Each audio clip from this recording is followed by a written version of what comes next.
Baru-baru ini, Bank Dunia telah mengeluarkan kenyataan bahawa pada tahun 2023, negara-negara dunia akan dilanda kemelesetan ekonomi yang buruk. Malaysia juga tidak ketinggalan daripada merasai impak daripadanya.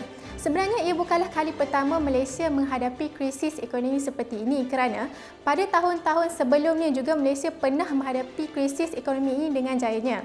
Jadi pada video kali ini kami ingin kongsikan kepada anda krisis-krisis ekonomi yang pernah melanda Malaysia pada tahun-tahun yang sebelumnya.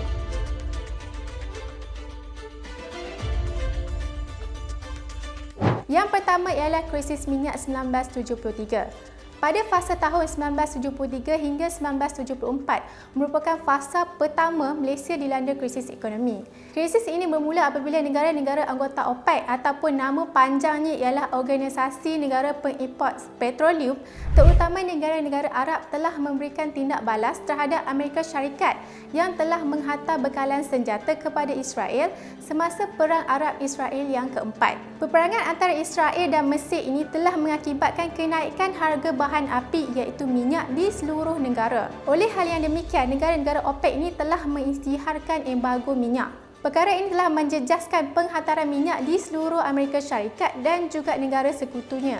Krisis ini berlaku serentak dengan kadar inflasi yang melonjak naik pada ketika itu disebabkan oleh kenaikan harga bahan api. Difahamkan harga minyak pada ketika itu naik pada paras 400%. Disebabkan oleh itu, pakar ekonomi telah menggelarkan tempoh ini sebagai tempoh stagflasi. Kemudian pada tahun 1978, Malaysia sekali lagi terkesan akibat daripada krisis minyak disebabkan oleh berlakunya revolusi Iran.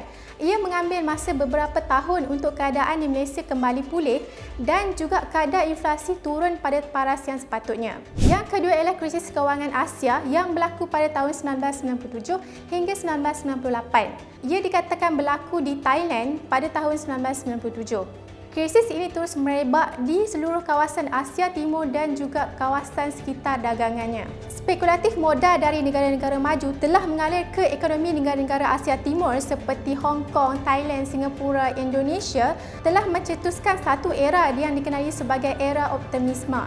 Era optimisme ini telah mengakibatkan penyaluran kredit secara berlebihan kemudian terjadinya pengumpulan hutang. Pada Julai 1997, kerajaan Thailand terpaksa mengabaikan kadar pertukaran wang tetapnya dengan alasan ialah mereka telah kekurangan sumber mata wang asing. Hal tersebut telah mencetuskan gelombang panik di seluruh pasaran kewangan Asia. Pada 14 dan 15 Julai 1997, mata wang baht telah mengalami serangan spekulatif besar. Krisis ini telah mempengaruhi nilai aset bursa saham dan juga nilai mata wang di beberapa negara sekitar Asia. Pada 2 Oktober, ringgit jatuh menyebabkan Perdana Menteri pada ketika itu, Tun Dr. Mahathir telah memperkenalkan kawalan modal. Kadar tukaran ringgit jatuh kepada RM2.50 sedolar kepada RM4.20 sedolar.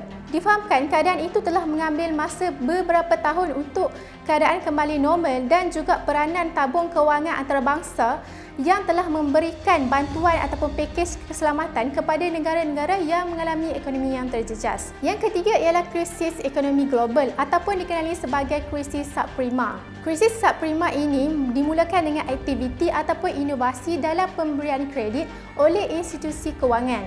Ia merupakan krisis kewangan paling buruk selepas kemelesetan ekonomi besar pada tahun 1929. Krisis ini berlaku apabila institusi-institusi kewangan terutamanya di negara-negara maju telah memberikan pemberian kredit. Inovasi kewangan yang dilaksanakan berikutan daripada kenaikan harga hartanah yang ketara pada tahun 1997 hingga tahun 2006. Inovasi yang dimasukkan ialah terdapat kaedah pinjaman yang kos rendah dan juga proses untuk mendapat pinjaman itu senang dan diberikan kepada mereka yang tak layak untuk mendapat pinjaman. Akibat daripada perkara ini, Malaysia terpaksa mengurangkan jumlah import dan ekspor dan juga telah memberikan kesan domino seperti peningkatan pengangguran dan juga keyakinan pelabur semakin berkurang. Yang terakhir sekali ialah The Great Lockdown. Dunia berubah 360 darjah dalam masa hanya 3 bulan sejak Januari 2020 akibat daripada pandemik coronavirus. Ia telah dimasukkan dalam satu tempoh yang digelar sebagai penyekatan secara besar-besaran ataupun The Great Lockdown. Menurut unjuran daripada Tabung Kewangan Antarabangsa IMF, pertumbuhan ekonomi dunia meleset kepada 3.0%.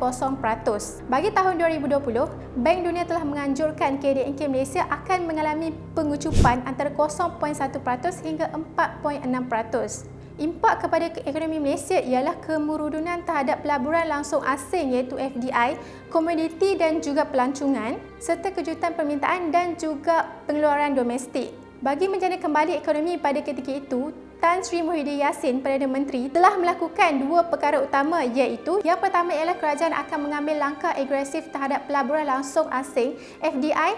Yang kedua ialah kerajaan akan memanfaatkan teknologi dalam menerapkan pendekatan baru terhadap semua sektor bagi memulihkan ekonomi. Kesimpulannya, Malaysia berjaya menghadapi krisis-krisis ini dengan berjaya dan tenang. Untuk masa yang akan datang, kerajaan Malaysia pada ketika ini iaitu kerajaan baru perlu merancang bagi mengukuhkan ekonomi negara dalam pelbagai sektor. Kita sebagai rakyat Malaysia juga perlu memainkan peranan penting bagi menyediakan persediaan sendiri bagi menghadapi krisis yang akan berlaku pada tahun hadapan, iaitu perlu mempunyai simpanan sendiri dan yang penting sekali ialah jangan membazir.